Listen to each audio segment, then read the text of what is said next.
he talks about how once he saw the costume, he knew how he might move, how he might walk, and that sort of thing. Did you have any time where you were like thinking, all right, how did he look? How did he turn? Just kind of slow down. You just did it. I had been it was all one day. They decided to do it, and you did it. Yeah, I had been in the costume before for like a character appearance. I had to do a character appearance, and nobody else was available, so I wasn't in the costume before. But yeah, I'm not an actor, so I don't think about those things. I just try not to trip, and fall over anybody.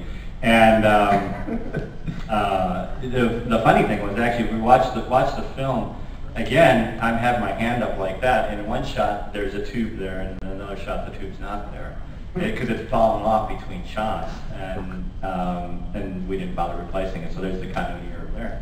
And then there's another shot where I kind of like look over at the camera, and we're all talking now. Mercedes is talking to me, and there's another girl there. I think her name's Danlin, talking to me. And they were actually saying very rude things to me, and I'm like, I didn't know what to say, and then talk about your rocket pack, yeah, and things like that. Nice missile you have, all that, and then they all of a sudden George says, "Oh, look over here," and we all went, "Huh?" And that's the shot that's in the film because we're all kind of like, he wanted us to like look away or something. Huh. So. Wow, so you just never know when he's... Yeah, it was all of 5 minutes it took to shoot. Wow. So pretty much everything that we shot is in the film. All right, so any questions, by the way, so far? We're going to get into the prequels here. Any questions for Don on the special editions? You play Boba Fett.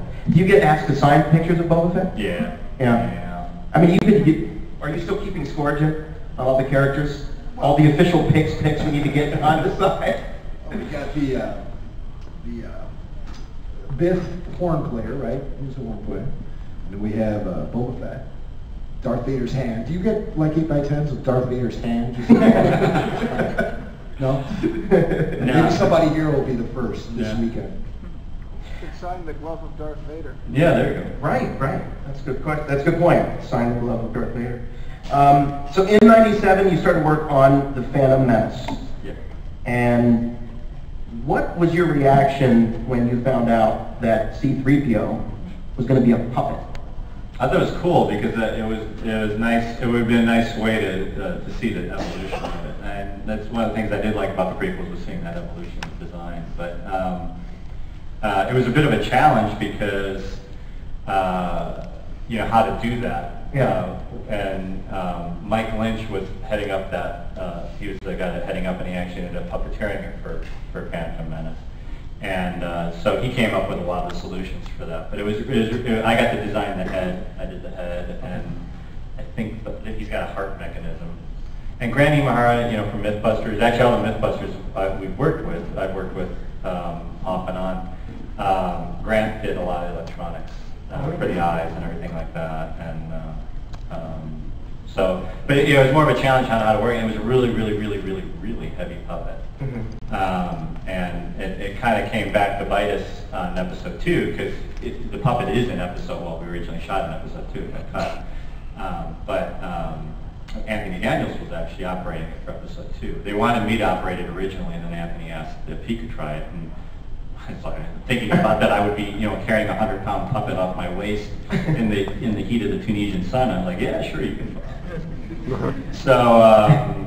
So it became quite heavy for him. So we had to do a lot of modifications to it for the episode 2.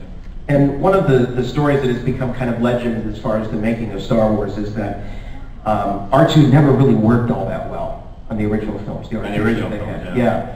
And so it was your job to change that. Well, by the time, from '87 on when I was doing the R2 appearances, we had kind of gotten it down to a science, and it's not that difficult. It's a remote control trash can essentially. It's not that complex of a mechanism, and so it was pretty easy to do, quite honestly. And the radio controls have become more sophisticated, more dependable. So.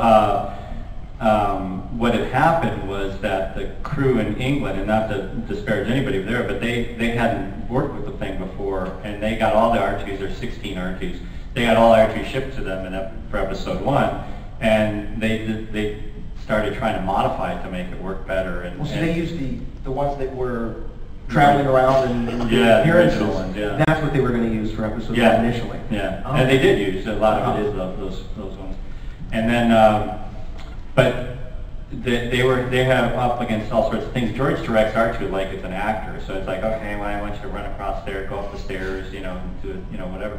And R2 just doesn't do that. He doesn't do stairs well. So he goes down really well. He doesn't go up.